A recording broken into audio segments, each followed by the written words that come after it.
I believe it will be recorded, not via Zoom. Genevieve and I have been talking about that a little bit, and so we got to work out the details. But the idea would be to record it. All right, so let me jump in, and I'm going to focus again, and I'm starting to pivot back to a focus on the issues, a little bit less on the race dynamics. Obviously, the last few weeks have been incredibly important and dynamic, rapid changes, head spinning movement in terms of, right, uh, starting with Donald Trump having survived an assassination attempt. Before that, a disastrous debate performance for Joe Biden. Eventually, Joe Biden dropping out. Before that, by the way, some of the most important charges against Donald Trump from his alleged misconduct when he was in office last time, either completely dismissed or radically scaled back, and so we're looking at what's going to happen with those cases. But fundamentally, and most importantly, of course, the emergence of Kamala Harris after Biden dropped out of the race as the nominee for the Democratic Party, and it is now official, right, that she has secured the nomination, and a little bit more from than a week from now, there will be the nominating convention, which will be, as other nominating conventions tend to be, now more a coronation, given that the delegates have already voted. But it will be a really important chance for Harris not only to introduce herself to the American people, because she is a less known quantity than Donald Trump, who is a former president and who has dominated Republican Party politics for the last decade, or Joe Biden, who, of course, has a 50-year career in American politics and has been senator, vice president, and the current president. They are well-established known commodities. Harris, though she is the vice president, has been really very much, as is typical of vice presidents, relegated to the background. Uh, and so she has this window, this opportunity to really begin to tell her story, establish her narrative, get the American people acquainted with her character, her accomplishments, the way she wants to be viewed as a leader. And so a lot of that has to do with Kamala Harris, the person, right? But having said that, I think the other opportunity, and please note, right, this is happening so fast that the opportunity for Harris to pivot from being Biden's vice president and essentially simply in a supporting role following his lead to being the leader of one of the two main parties in the United States, a fresh face, a face that represents generational succession or turnover and new possibilities for the Democratic Party. This opens the opportunity for her also to introduce a new policy agenda. And I want to be as clear as possible. I don't think that Harris is going to come to Chicago and reveal herself to be a completely different kind of Democrat from where the party is. I don't think that would be advised. I don't think that would even necessarily be legitimate. But having said that, I do think that one of the big questions, and the reason I emphasize the rapidity of the transition here, is that between now and not this, but the following Monday, when the convention starts, presumably Harris and her staff and the other power brokers within the Democratic Party are going to have to devise a platform, right? And we've seen that Donald Trump really boiled down the Republican Party platform to a much smaller document that had many fewer policy details and mainly talking points, that it really was his signature blend of politics and persona that Harris may also put her stamp on the Democratic Party platform. And if she does, it presents an opportunity for her to indicate how she would be a different kind of president from Joe Biden, not in terms of character or age or race or gender. All of those things obviously matter, especially for the contrast with Trump, but more in terms of the way in which she might invigorate the policy agenda that the Democrats would pursue with Harris as president.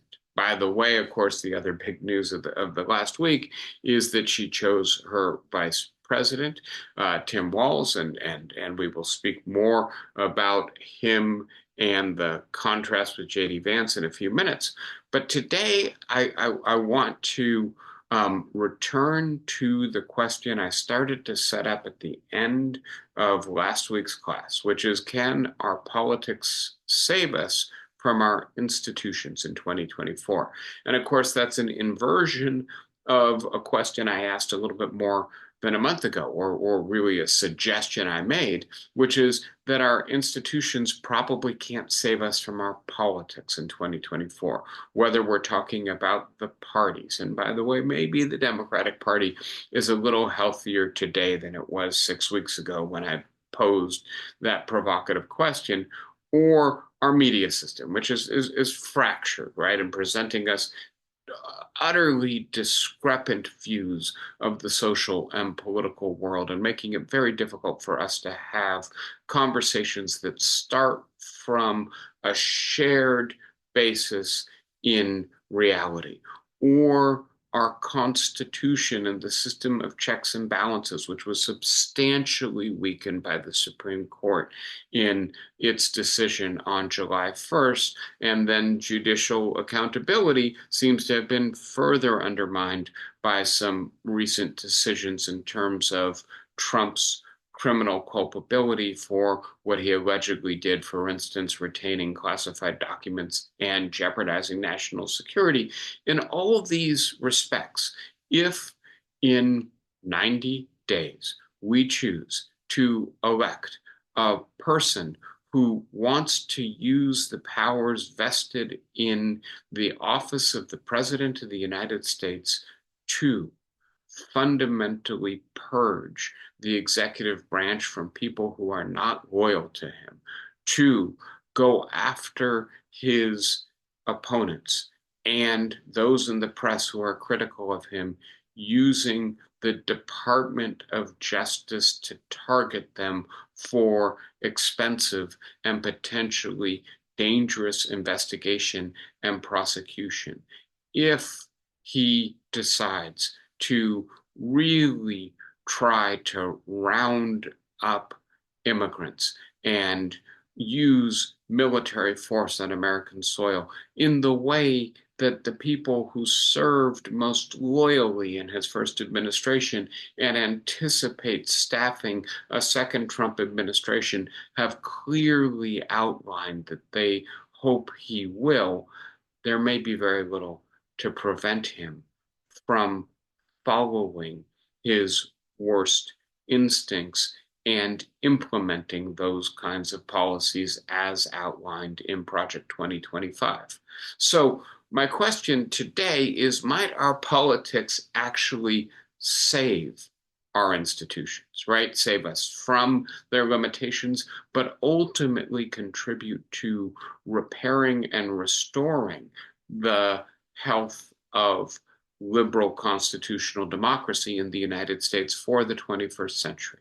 And the way in which I envision that possibility as having been at least open a sliver by the change from Biden to Harris at the top of the Democratic Party ticket is that there is obviously energy, enthusiasm, excitement behind Kamala Harris's candidacy in 2024 in the way that there wasn't for Joe Biden.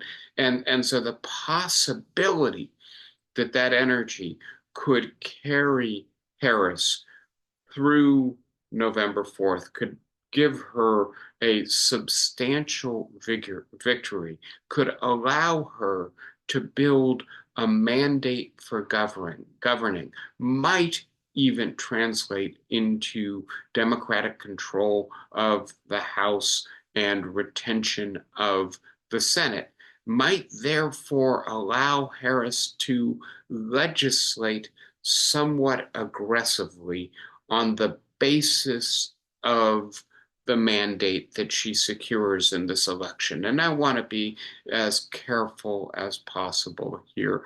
I am perhaps fantasizing, perhaps I'm in Aaron Sorkin land right now, but I don't think it's pure fantasy. I don't think it's guaranteed. I don't think we should count our eggs or our chickens before they hatch. But having said that, at least there's a possibility. And frankly, right, it is not going to come to pass unless the Democrats start having the conversation. If we win this election, if we get some mandate out of this election, what are our priorities? What do we want to do with it? Should 4 years or 8 years under Kamala Harris look like a continuation of Joe Biden's presidency? What we see very clearly, on the one hand, is that Biden deserves a lot of credit for having navigated some very difficult political straits for the United States, getting us out of the COVID pandemic without a major economic recession, getting our economy back on better footing, passing some of the most important environmental legislation in the history of the United States. The Inflation Reduction Act is a misnomer, but really what we have is a plan to transition as rapidly as possible to a much more sustainable energy system as a first step to transitioning into a sustainable energy commodity. Should we congratulate ourselves and simply say, let's just implement what Biden accomplished? And I think it's quite clear, despite those accomplishments, the American people do not actually approve of Biden, not just because he's too old, right? And clearly that dragged him down, but also because the economic rescue of the American economy that I think he gets great credit for, or at least deserves great credit for, does not translate into a material benefit that actually changes the prospects, the perceived security, the attainability of prosperity, or the precariousness of half of the American population, which has been systematically undermined for the last 50 years. And all of those accomplishments don't change that fundamental fact that most Americans feel that the country is headed in the wrong direction, especially economically speaking. So I'm expressing this in a provocative way. Where is the Democrats' Project 2025? What do they hope to accomplish if they gain the White House, if they gain control over Congress? And how could they institute fundamental reforms? Could Harris use the fact that she has rapidly emerged as the new leader of the Democratic Party to refresh, reinvigorate, transform the Democrats' policy agenda? So I do want to focus on that today. I do want to update you a little bit as well. As I say, these developments are occurring so quickly. We looked at this last week. It's a little bit different this week. I will note, right, the New York Times Ipsos did a poll of the battleground states, probably the best poll we have so far of Michigan, Pennsylvania, and Wisconsin.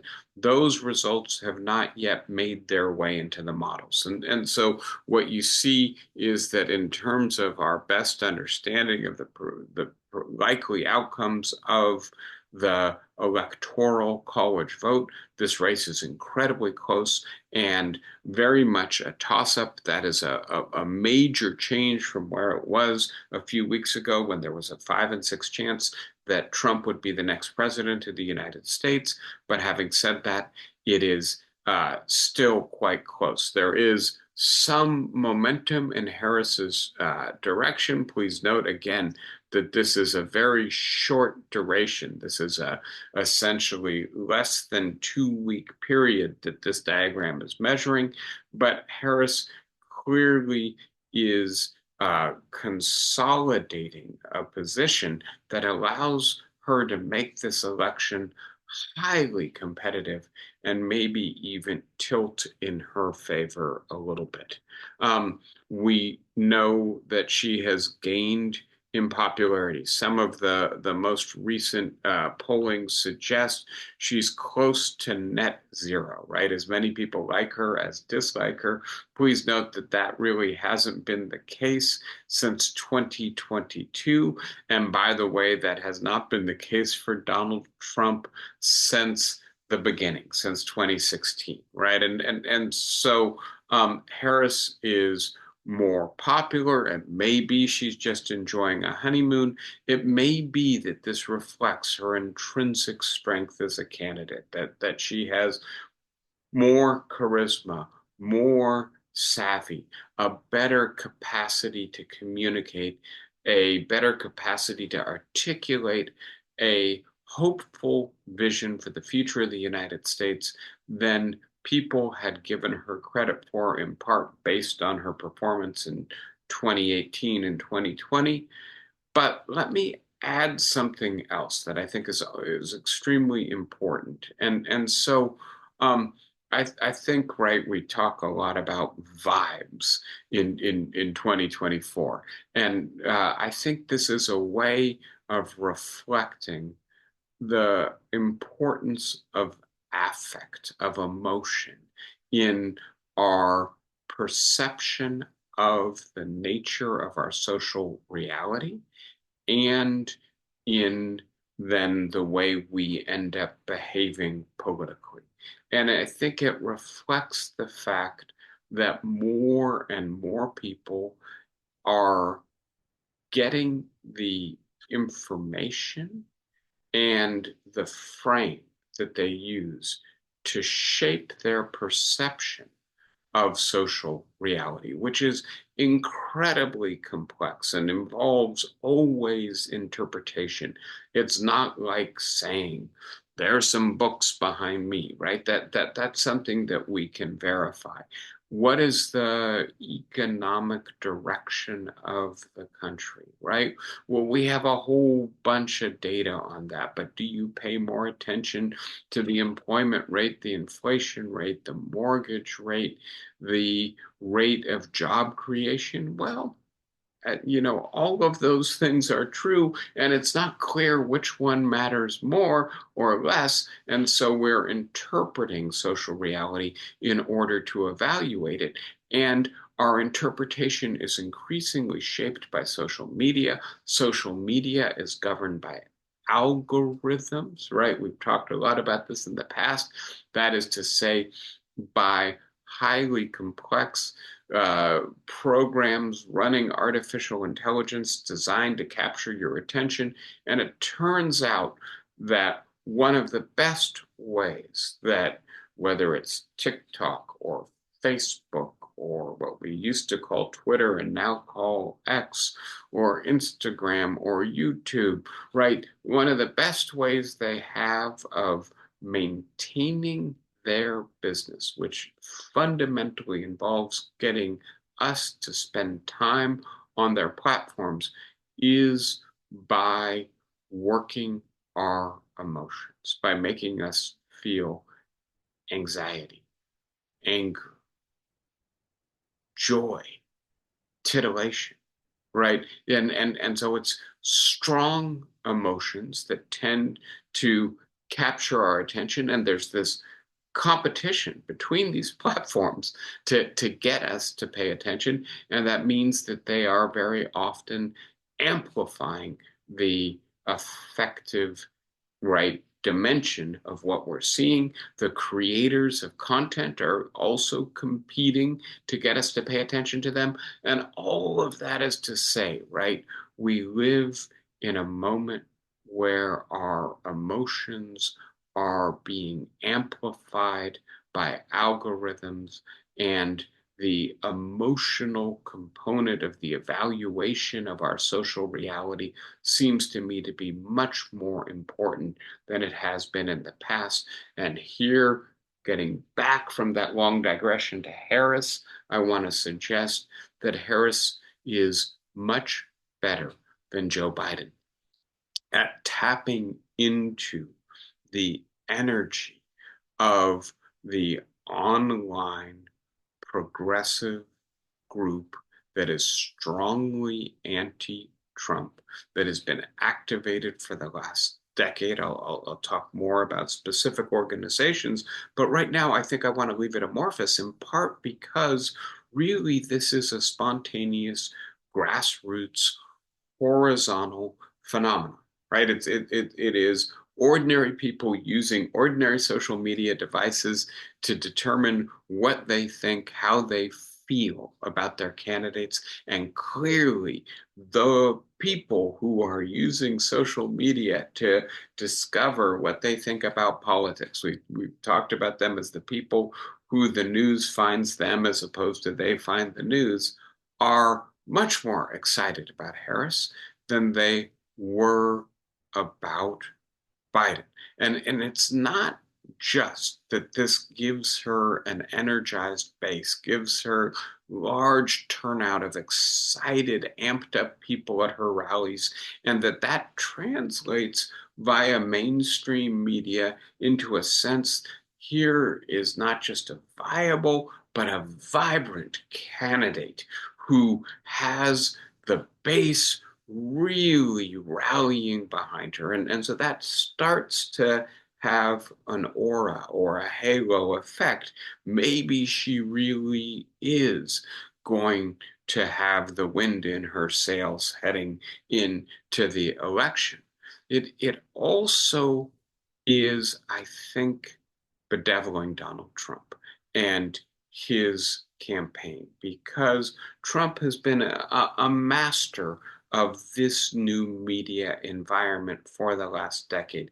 He came to prominence via reality TV, which has a lot in common with, and in many respects is actually a creature of, the new digital media public sphere. And so the transition into social media and the use of social media to directly go over the heads of the party and its establishment and establish a direct connection with voters. This is what accounts for, I think, the really quite startling takeover of the Republican Party by Donald Trump.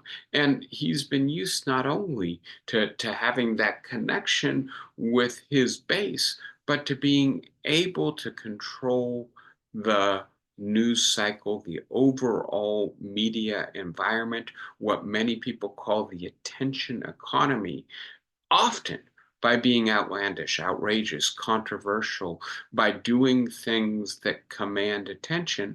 And Harris, and I want to add Tim Walz, because I think he brings this to the ticket, have a capacity to actually pull people's attention back to them. At least that's what we've seen in the last few weeks. And please note, to do it in a way that doesn't involve being scandalous or controversial or mean or deliberately provocative. There's a little bit of that with, Pence, I'm sorry, got to not do that again. Vance and the couch. I don't know if you know what I'm referring to, but there's some meanness there, but I don't think it's nearly the degree to which you have it in Trump. And so there's, I think, a different dynamic unleashed by Harris, and it raises the question, will this possibly turn into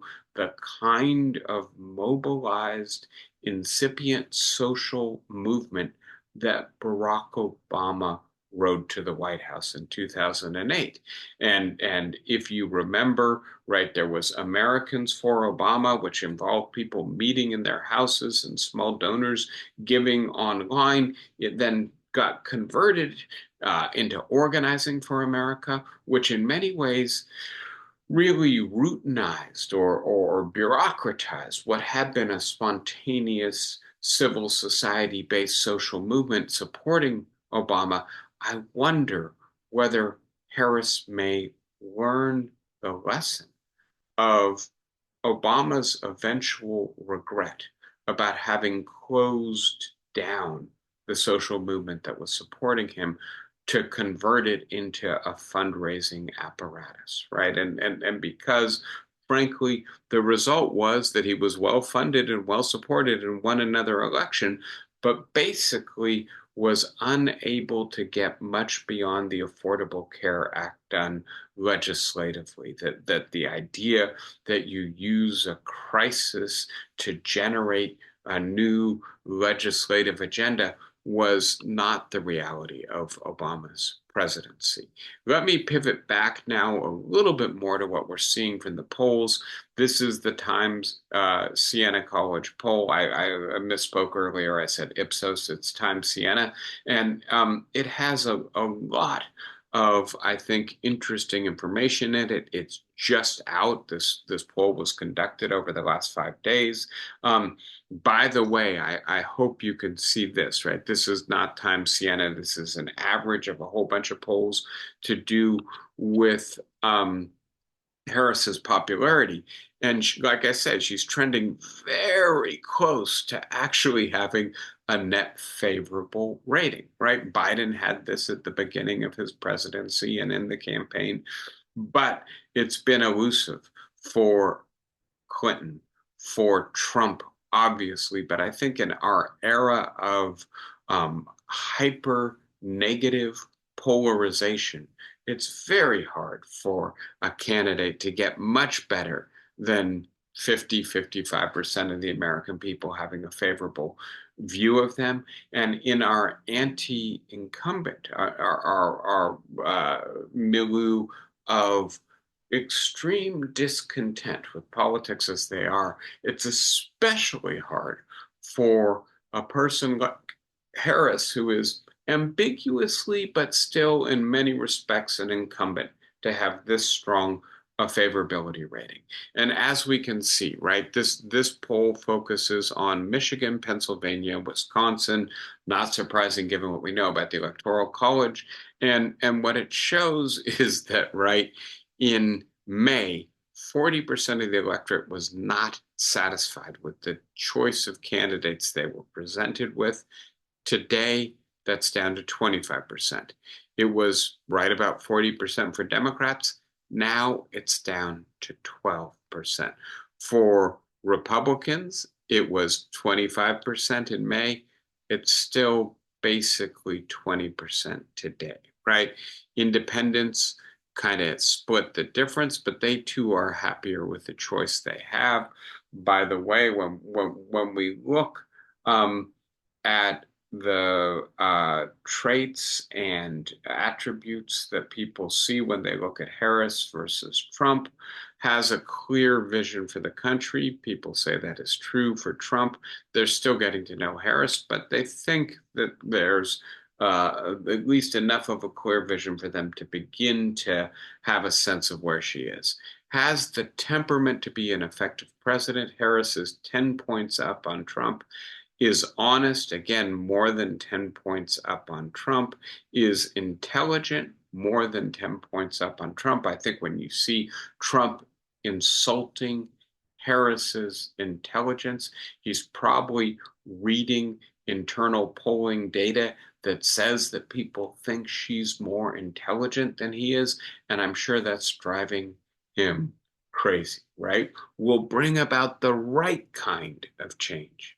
And here I think it's important to see Americans are desperate to fix our rigged and broken economic and political systems. And it is looking like Harris may just be able to take that issue from Trump in a way that Biden couldn't. So let's now pivot a little bit to Trump, right? And so we're beginning, I think, to also have a sense of how Trump is responding to this transition. And I want to say there's some real missteps. I would point out that there was a fundraising dinner a few nights ago that Trump attended. Only millionaires and billionaires, all of them Trump supporters. And so a pretty safe environment for Trump. And he was asked, what are you going to do to regain momentum? How are you going to change your messaging now that it's not Biden anymore?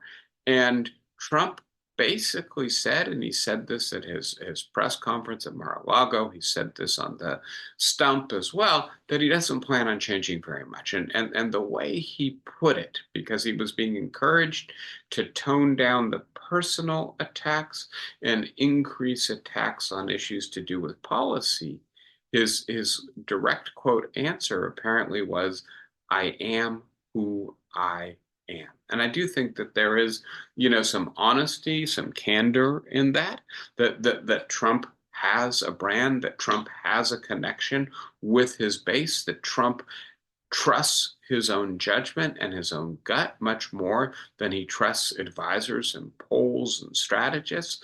And he thinks he can win in 2024 in the same way that he won in 2016. We spoke a little bit about this last week, but the idea that he is really reaching to the voters of Pennsylvania, Michigan, Wisconsin, who are white, who are rural, who are working class, and who are feeling that they have been left behind, left out, ignored by the political elite. And he is trying to signal to them Harris's race, her ambiguous race, as he wants to characterize it. I think it's not really ambiguous. It's perfectly intelligible to be biracial in the United States in the 21st century. But having said that, it does say something about her. She is the child of people who marry across racial lines, right? The fact that she's a woman, the fact that she comes out of California, he is saying to the people he thinks will win the election for him in the swing states, she's not like you. And the fact that she's not like you means that she will not pay attention to you. She will not represent you. She will not respond to your needs, your interests, and they are urgent. So you should be frightened that having Harris in the White House would mean a continuing neglect, a continuing erosion of your economic security, of your standing, of your respect in this society, right? And we will have to see, right? That's Trump's instinct. He's clearly thus far sticking with it. But I do want to point out, right? And I think it's quite striking, right? He calls Harris weak and failed. That's exactly the language he was using for Biden. That his campaign, it's not just that they had prepared advertisements against Biden, it's that they have a candidate. I'm reminded here of something that Keith Richards, sorry to go to the Rolling Stones, said when he was interviewed about writing songs. And he said, look, I know I'm writing for Mick Jagger. I'm not writing for Paul McCartney, right? And in saying that, he was saying, look, I got this guy who, can strut and scream. He may not have the most pure voice, and so I write my music accordingly. Trump is a certain kind of candidate, right? And running against Biden, they were able to build a campaign that played to his strengths. And among those strengths is presenting himself as dominant, presenting our country as tribally fractured, presenting himself as being able to assert dominance for his tribe, right? And that contrast worked very well against Biden, who was widely perceived as being weak, indecisive, lacking in energy, too old to be a competent leader for his tribe or country, right? And what Trump is desperately trying to do is to indicate that Harris is also going to be a tribal leader and that you want his attributes, Trump's dominance, his menace, his strength, his chaos, his unpredictability to win this war for your tribe to be a effective leader internationally as well, because people won't know what to make of you and may end up fearing you and therefore will tread lightly and not interfere with your interests. And I'm just not sure that that's working very well for Trump in 2024. And so I'm going to describe this as his rigidity and perhaps fragility as a candidate. And when there's a big shift in the dynamics of an election, people who study political science like to speak about strategic pivots that once, for instance, the civil rights movement is able to have the big victory in Brown v.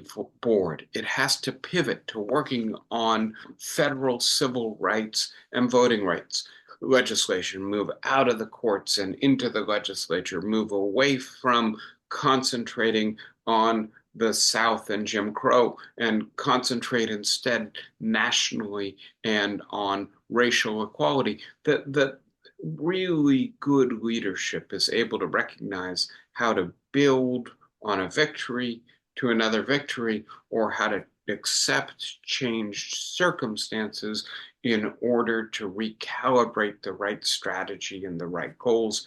It's not clear to me that Trump is, well, it's clear to me that Trump is not doing this. It's not clear to me that he knows how to do this or that he will listen to his advisors who are urging him to do this. So I do think that there's a second half to the story of Harris's rise. And then just remember that Trump has, if you will, an ace in his hand, and that is the Electoral College, right? We talked about this last week. I don't need to go much further into it, but please note in the intervening week, Harris has moved ahead in Pennsylvania, Michigan, Wisconsin, and also Nevada. Smaller state, right? But note the most recent Time Siena poll results. Harris is now ahead beyond the margin of error in these polls. And note the likelihood that these right states will be decisive in the election. Note also that what Harris probably needs to get to is a 4 or 5 point popular vote margin in order to control the Electoral College outcomes. Let's talk a little bit about Tim Walz. And so, right, Harris has made her VP pick. It is, in fact, somebody who I think many of us did not think was the most likely candidate. And I think it's interesting what Harris was told by her advisors, that the three people that it appears it boiled down to, Mark Kelly of Arizona, who was very strong on the border, who seemed to bring some foreign policy credibility to her, as well as some military astronaut strength, or Josh Shapiro of Pennsylvania, right? Please note in the diagram we just looked at, if Harris wins Pennsylvania, she appears to have a 91% chance of being the next president of the United States. Shapiro had the advantage of coming from a swing state, and she passed them over and went for Tim Walz instead. And I do think that there's a story to be told about him being the least divisive of her choices, right? So that maybe there was some strategic consideration that Shapiro, right? And we haven't talked about what's going on in Israel and Gaza and the ongoing bloodshed, the great risk of escalation. There are things outside of American politics, believe it or not, that may have very strong influences on our election. Like if there's a big escalation in the war in Israel or the Middle East, it becomes a regional war, or the Ukrainian incursion into Russia results in a substantial escalation and maybe draws NATO into that war.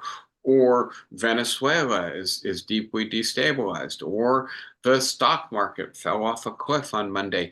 Could there be a global recession beginning to take hold between now and November? Those are things that could fundamentally make everything that we're talking about today seem much less relevant. But having said that, I want to swing back to right the choice of Walz over Shapiro over Kelly, I think reflects the idea that Harris found Walz to be the least likely to divide her coalition, right? Because there are some people who are Jewish and strongly pro-Israel, and some people who are very critical of the Netanyahu government in the Democratic coalition. There are some people who are from the cities that are being overwhelmed with immigrants being sent to them from Texas, and there are some people who are very strongly pro-immigrant rights. And so bringing in Kelly or Shapiro might have fractured the coalition. Walz is a progressive. But having said that, and here's what I want to emphasize to not belabor the obvious, he's a white man, right? He's a white man from the Midwest with a plain-spoken manner who is now paired with a biracial woman from the West Coast who in many ways presents as polished and perhaps elite. That one of the things that Harris is trying to do with this pick is to appeal to moderates. And moderates, we haven't talked a lot about this, is a different category of voters. Very often they call themselves Democrats or Republicans. I'm not just an independent, I'm a moderate Democrat. But what that means is I don't like the extreme of my party, and I don't like candidates or politicians who are not willing to compromise or work with the other side. And part of what bringing Walz in does, I think, is to signal to moderates, I will work with people who aren't exactly like me, who are from a different region, who have a different identity, who have a different background. And it stands in sharp contrast with J.D. Vance, who seems to be in many ways more extreme, right, than the already extreme position that Donald Trump had staked on a whole bunch of issues, who seems to harden Trump's edges, who seems to indicate that Trump, if he's not going to maybe be able to complete the full 4 years of his presidency, because he is, after all, in his late 70s, will have a successor in place who will do exactly what he would have done, except maybe even more ruthlessly, right? And so one way to read this contrast is it's an effort to appeal to moderates, and it may just translate into further momentum for Harris. We will have to see. The other thing I want to emphasize about Walz, and of course, Walz has come to prominence in part by simply calling Donald Trump and J.D. Vance weird because of his folksy, but and here's what I want to put, penetrating way of expressing political ideas. And when I say that, I would note, right, our media, our public sphere is not just fractured. It is also just surging, coursing with a tremendous amount of information, a tremendous volume of posts. Social media means anyone can put anything out there anytime. And a lot of us are doing that, right? And so finding something that allows attention to coalesce in this incredibly varied and constantly churning media and information environment is very hard. That's why people speak of the attention economy. That's why these algorithms are so refined in their effort to capture attention, because attention has become, as some people put it, the oil of the 21st century, the most valuable commodity there is. And it appears Walz has a capacity to capture attention without the extremism, the meanness, the divisiveness of someone like Vance or Trump. So having said that, right, Harris has momentum. Part of her momentum is that the social movements of the anti-Trump social media sphere, right? Act Blue, right? Hashtag Me Too and the Women's March, Indivisible, the Resistance, the group called Swing Left or Run for Something. All of these anti-Trump organizations were not connecting with Biden. Biden was deliberately, I think, distancing himself from them because he thought his theory of victory was win the moderate, independent, so-called Obama-Trump voters of the Midwest that Hillary Clinton didn't capture. And the best way to capture them is by being Joe from Scranton, an ordinary working class guy, not a guy who appeals to these new social movement figures. But if Harris and Walz are able to square that circle, right, to appeal to ordinary moderate voters in Wisconsin, as Walz does in Minnesota, if they're also able to energize the base, might they enter 2025 as not only the president and vice president of the United States, but with control over both houses of Congress? And if so, should they embrace an aggressive, progressive policy agenda? Should they campaign on that basis so that they would have a mandate on which to govern, right, when they finished campaigning, right? And here I want to focus on what the choice of issues might say about them as candidates. And here I want to remind you, right, that Tim Walz, I don't know, you can tell me, had you heard of him right before he said Trump and Vance are weird? Had you heard of him before he was, right, Harris's choice for vice presidency? He has a very low profile nationally. Harris obviously is known as the vice president of the United States, but has still got this window to define herself. And I do think that in addition to character issues, the policy issues could be really important for saying to the American people, this is who we are. And there are clear risks to being too liberal, too progressive, that it allows Trump the opening to say, see, I told you, she's just another member of the squad. She's just too far out there. Stick with me. She won't have your interests at heart.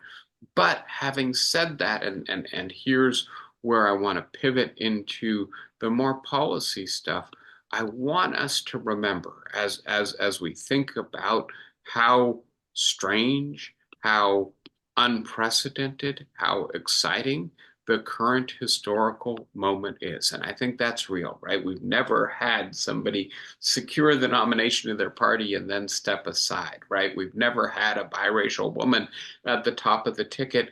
We've never had polls, I think, shift as quickly as they're shifting in this election. But the underlying social reality, the issues, I don't think are fundamentally altered from where they were 3 weeks ago, 6 weeks ago, 6 months ago. And so I come back to something that I find to be incredibly illuminating, and that's looking at the distribution of wealth in the United States. We have become a vastly more unequal society over the last 40 to 50 years. We now are in a place where the top 10% of our society control two-thirds of our wealth.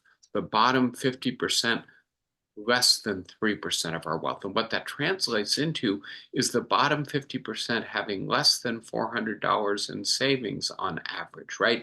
Nothing, no capacity to feel any kind of economic security or ability to invest in their own future, instead feeling incredibly precarious.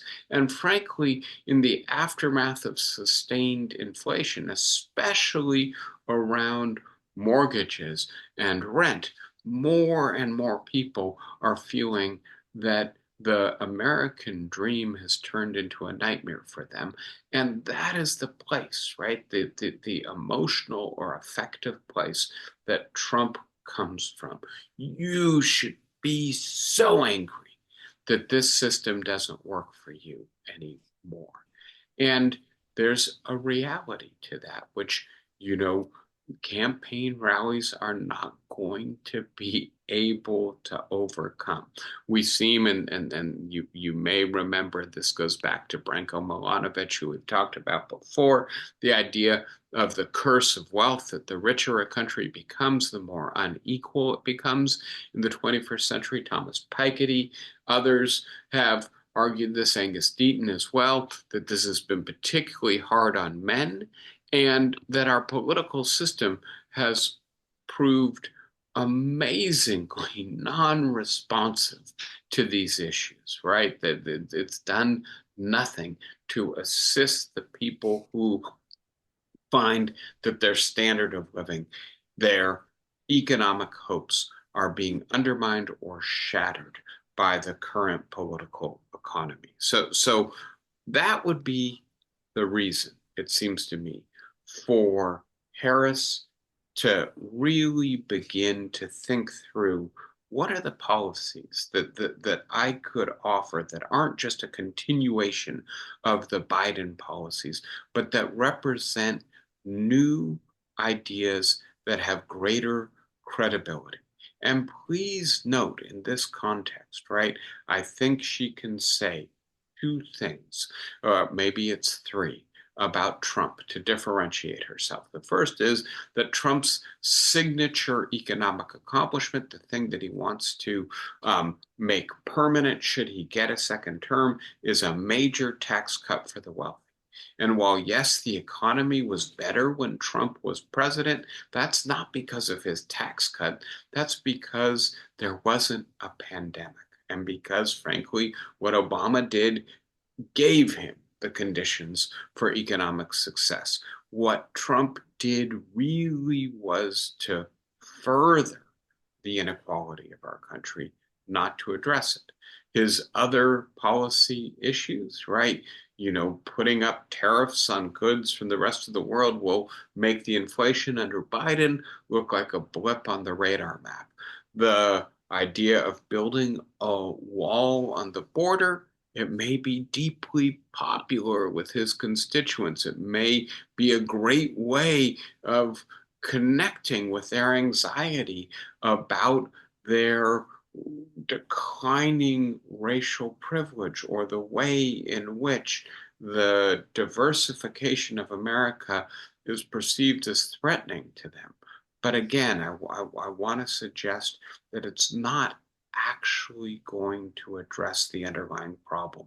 So I do think that the opportunity for Harris is to say, look, we've had a really bad 40 plus years. Many Americans are not making enough money to make ends meet, are not moving in the right direction economically, do not have reasonable grounds for hoping that their children will have economic mobility so that they can do better than them. This is leading them to give up on prosperity, to give up on the government as capable of helping them other than by striking out at targeted scapegoats for their anxiety, is leading them to this tribal idea. Society as a whole doesn't care for me. It's only my group that's going to look out for me. I need to find a politician from my group. And this is impacting us, right? It's causing deaths of despair. It's causing our life expectancy to depart from countries with similar wealth and go down as opposed to going up quite dramatically, right? And so we need to start thinking about policies that could do something about growing inequality, do something about poverty, do something about precariousness, move to consolidate the important policy initiatives that Biden passed, but move beyond what Biden did to say that's a start, but clearly not enough. I won't go into the details today. I know I'm out of time already, but I did want to share that idea with you that it does seem to me that there's an opportunity for Harris to use the transition at the top of the ticket to also mark a policy transition for the Democrats. And I wonder, and in a sense, I hope that she will take advantage of it.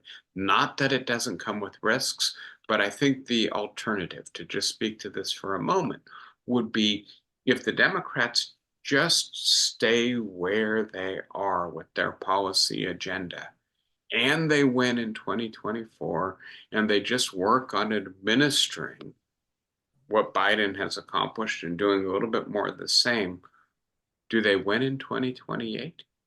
And does the candidate they face in 2028, let us assume it's not Donald Trump, but is it another person in his mold who maybe is more capable, more able to tap the deep vein of anger and grievance running through American politics because the political system has failed again and again to address the real sources of vulnerability in our society.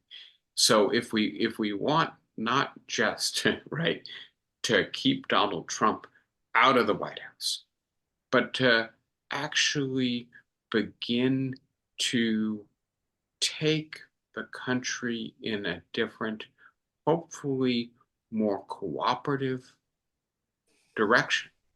We need the policy agenda that allows us to do that. I'm hoping Harris may be thinking in these terms as well. I'll stop there. Who wants to start us out with a question or a comment for today?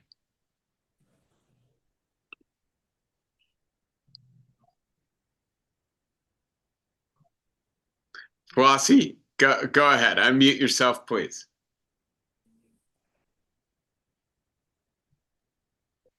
Can you hear me? Just fine. Thank you.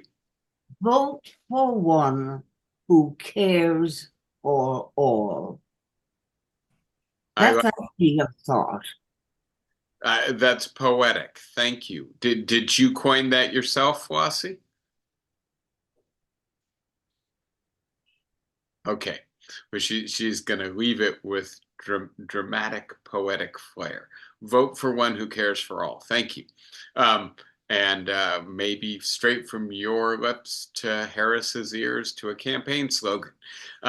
She needs one, right? She doesn't really have one. I think the implicit one right now is move forward not backward, right? But I think that you might have a better one.